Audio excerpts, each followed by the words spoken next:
আজ মহান মে দিবস, শ্রমজীবী মানুষের অধিকার আদায়ের রক্ত ঝরা দিন। 1886 সালের এই দিনে 12 ঘন্টা কাজের পরিবর্তে 8 ঘন্টার দাবিতে যুক্তরাষ্ট্রের শিকাগো শহরের হে মার্কেটের শ্রমিকরা রাস্তায় নামলে তাদের ওপর গুলি চলে। এতে নিহত হন তরতাজা 11 জন শ্রমিক। তাদের জীবনদানের মধ্য দিয়ে পরবর্তীকালে যুক্তরাষ্ট্র সহ গোটা বিশ্বে 8 ঘন্টা শ্রমের দাবি মেনে নেওয়া হয়।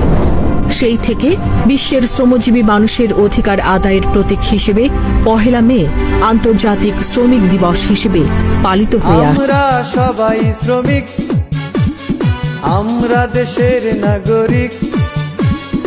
আমরা সবাই শ্রমিক, আমরা দেশের নাগরিক। মিলেমিশে ভাই ভাই নিরলসে খেটে যাই, মাস শেষে হাতে পাই পারিশ্রমিক। নর নারী এক